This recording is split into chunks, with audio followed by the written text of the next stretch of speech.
Barry, don't you think you're making too much of this Ryan-Ginny thing? No, Grandma. I'm not. What I wanted most, I lost. The world is 5 years older. Nothing's been lost yet, honey. No? And why do I feel as if it's all slipping away from me? Because you're a man. Because you're used to reaching out and changing things that affect you. Oh, no. No. They took that all away. Right from the top. My life was in every hand but mine. All right. Use that then. Maybe in that camp you learned a little of what every woman knows. That life is not ours to control. And it's only a man who's likely to think it is. 35 years. Fine family, a good name, good home. I don't feel as if I've learned a damn thing. I'm hurting. I'm angry. Lost 5 years. I'm losing my wife. Well, at last you're sounding off about it. You know, Barry, you had me worried there for a while. So silent and brooding. It took me a few days to realize if I talked, nobody would shoot me. I expect Ginny feels pretty much the same way. I'm glad she told you what she had to say about the engagement and all that, and it's over. Over. Barrett,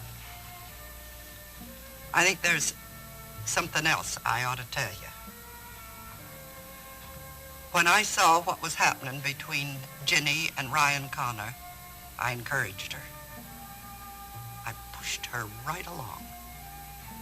Honey, from the day word came that you were missing in action, I saw that girl begin to fade and lose all interest in living. Now, if you think she let you down, betrayed you, then there's another traitor sitting right here.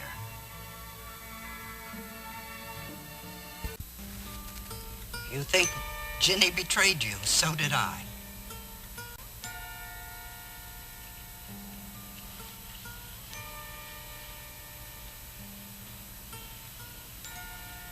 There are no traitors in this family. There's only a few walking wounded. Time heals all wounds, Barry. You know that, don't you? I'd sure like to believe it. Well, now, Ginny said that Ryan is leaving Houston, so he's not going to come between you. So I hear. And maybe Ryan knows what I know. He doesn't have to be in Houston to come between me and Ginny.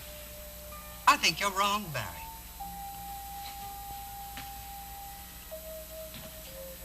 Ginny is not as open with me as she used to be. Well, in a way, you're a stranger to her. The way she's a stranger to you. Barrett, there's a 5-year gap that you gotta bridge, and you can't do it overnight or even in a week. She's so defensive whenever I ask about what happened between them. Well, then don't ask. Look, she threatened to leave me if I asked any more questions. Then don't ask. I want to know. How could it help to know? Look, I've never shied away from the truth. The price I paid for my own truth. Well, a woman might settle for less. How? How can you live without truth? By not asking what you can't bear to know. I don't need to ask. That silence of hers tells it all. She's not letting go of the memory of whatever they had together. Ginny is still in love with Ryan Connor. Rita, what are you doing? I'm looking for food, honey. I'm starved. Look, you must be starved too. Why don't we go down to that place? What I want is an answer to my question. Now, what the devil makes you think that Ginny's pregnant? I told you, honey. It was just feminine intuition. Well, that doesn't make any sense. Well, I guess it's just one of the mysteries in life that you'll have to learn how to accept. I mean, Ginny being pregnant. Now, why didn't she tell us? Maybe she's not ready for anyone to know. Well, listen, if If you were pregnant, I'd want to shout it to the whole world, and Barry would do the same. You suppose she hasn't even told Barry yet? Maybe. Honey, let's go to Buddy's barbecue and get some spare ribs, huh? Rena, will you stop trying to change the subject? I want to know what's going on with Ginny. It was pure speculation on my part. I'm sorry you didn't mention it. Well, I think you're wrong. Lord knows I've been wrong about more important things in my life. Listen, when you get pregnant, won't you tell me the minute it happens? You'll be the first to know, I promise. Isn't it about quitting time? Yeah, I guess. How's that fence repair on the south pasture coming along? Not bad. I think, though, if we had a couple more hands, we could get it done by the middle of next week. Well, I got at least one other hand that I can let you have. Who's that? Jim. I talked to him the other night. Told him we'd take him on full time. I thought it might be nice for Ginny if her brother could be somewhere nearby. Anyway, I think he'd make a real fine hand. So do I. You send him by, I'll put him to work. Hey, listen, I got enough time right now if you want to go over these feed costs. No, it's time enough for that tomorrow. Well, I just kind of thought that maybe we could, get them done. What are you doing? You looking for work so you don't have to go back to the cabin? Yeah, I just don't feel like I'm up to another fight with Rena. Are you, sure there's going to be a fight?